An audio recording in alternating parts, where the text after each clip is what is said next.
This week marks my third year that I've been on YouTube full time with this channel, and I've been reflecting a lot on where we've come, what we've accomplished, and also I just want to see if we're on the right path. And to be real with you, there are some changes that I think I need to make. One of the core values from this channel is that it's our channel. It's got my name on the top of it, but I really think of this as a community that we're all in here together. I see your names pop up in the comments. I see you show up on the live streams. I see you in the community challenges that I post and the ones that we go through together. And I'm so grateful and I'm proud of what we've been able to build in that regard. But we've gone from 0 to 27,000 subscribers in just a few years. That is amazing and humbling to me.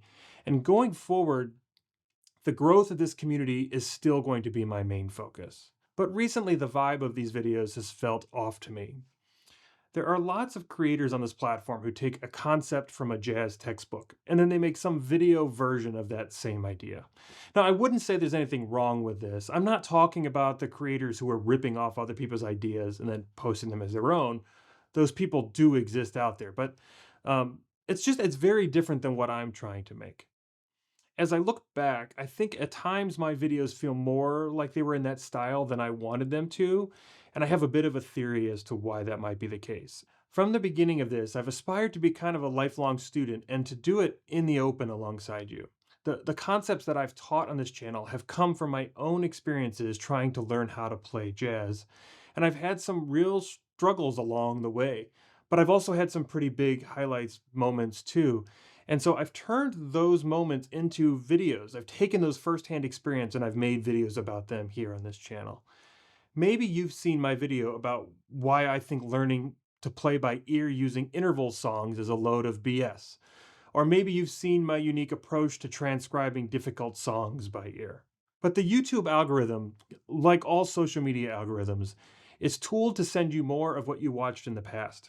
And so what happens is that when one of my videos does especially well, YouTube incentivizes me to do more videos like it. It's not the most important ideas that do well, it's the ones that YouTube thinks will keep you logged in and watching ads as long as possible. 2 years ago, I accidentally became one of the main guys talking about Barry Harris's methods. When I went to college, my parents moved to New Jersey, just outside of New York City. And I would go to visit them when school was on break. And I would take the train from their house into New York City, and I would join these Barry Harris workshops. Those Barry workshops are some of the most impactful music education moments of my life. And so I made this video where I shared the first thing that he taught me as a way of paying it forward. Barry passed away not long after that, and from the news that spread around his passing, this video blew up. I received hundreds of emails with people asking me questions or just leaving me comments about it, and even today it's one of the most popular videos on this channel. It's pushing almost 600,000 views. It's kind of funny to me because that video is perhaps the worst produced video on this channel. The lighting is truly awful.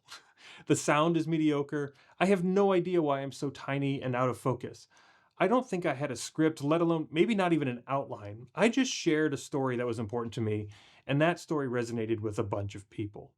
And for that reason, and really only for that reason, the algorithm gods demanded more and more of that content from me. And so I made more. I made 8 videos about Barry's methods that year, and all of those videos did well. Over 80% of the views that my channel got that first year were from these Barry Harris videos. This actually launched my new career here on YouTube. The success of that video gave me a bit of an audience. It helped me sell some, private lessons and services, and all of that gave me the resources to build a new studio. It actually gave me the courage to give up some of my other side work in the marketing space and do this full time. And so here's the deal. I love Barry's methods. I would love nothing more than to share more stories of what I learned from Barry. And I know you would like that too. But I didn't set out to make a how to play like Barry Harris channel. But yet, because of the way the algorithm feeds itself, that is where I ended up. To zoom out a little bit, the way that I think about this channel is that I'm just a student myself who's learning something new every day. And I'm making videos about those things that I'm learning, about what's worked for me. And hopefully I'm doing that in a way that is practical to you and helps you become a better musician too. And here's the big change that I need to work on. Because of the pressure from the algorithm to get views, I felt like my videos have had to be fast paced, super focused, and I've edited everything down so tightly that I can only really include the practical knowledge that an expert would give. And by doing that, I've actually whitewashed all the real life authentic experiences out of the videos. I haven't been vulnerable enough to tell you about the things that I'm struggling with the obstacles that I've been unable to push through. I haven't even shared the most interesting stories, like I performed for President Bush. I played behind Aretha Franklin. Uh, Recently, I was hired for a 2 hour gig that went for 4.5 hours. I literally ran out of music to play and I had to fight my way through it. I learned a ton from those experiences. All of these stories have been edited out of my videos. They've been left on the cutting room floor. And as a result, I don't even see myself or my own personality in the content anymore. One more quick story. A few months ago, I gave myself a challenge to practice like Oscar Peterson for 30 days. I thought it would really challenge me. It would push me to my breaking point and produce an interesting story that you guys would find entertaining. And I really, really fell on my face hard on this challenge. To be honest, it nearly broke me. But in the end, I didn't publish the video. What I thought was an interesting idea actually turned out not to be discoverable on YouTube. I asked some of my other creator friends about it, and they told me that the concept was flawed from the start, since nobody under 55 knows who Oscar Peterson is. I should have picked Jacob Collier or somebody instead. But here's the thing, I love Oscar Peterson's playing. As a modern player, today, Oscar is one of my biggest influences. The fact that nobody under 55 knows who he is just more of the reason I want to talk about him. Nobody should leave music school without knowing how profound his impact on the jazz world was. I've spent days and weeks, years probably, listening to his music, transcribing it, learning how to play his solos for myself, dissecting his techniques down into little things that I can practice and teach you. And I feel like I have an obligation to talk about it, even if the algorithm says it won't be a viral video. Honestly, I just don't care at this point. That's my mission.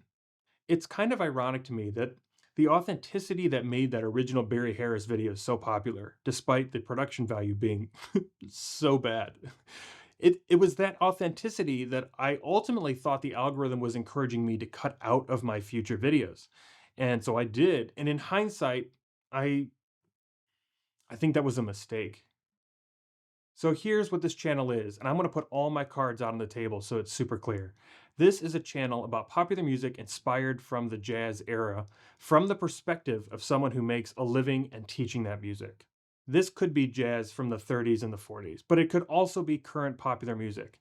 There's going to be some Barry Harris in here, some Oscar Peterson, some Bill Evans, but also some modern players like Corey Henry, Ray Thistlethwaite, Jacob Collier. If I had to make like a tagline for this channel, it would be that this channel appreciates great music and appreciates the talent that went into creating that music. But I can't just give the middle finger to the algorithm and hope that people find my videos anyway. We need to show the algorithm what we want to be, and I can't do that without your help. So if I could ask humbly, please help me navigate this change with the algorithm gods. If you could just double check that you are in fact subscribed here. Check the back catalog and see if there's any videos you may have missed and watch those. And if you do, you like one, hit the like button. And most of all, since this is a community we're trying to build after all, would you leave a comment and engage with other people? This little effort that I'm asking from you actually makes a huge difference for me because this is the signal that we send to the algorithm that we want more of this important, you know, impactful content and less of the vapid attempts to go viral, if you will.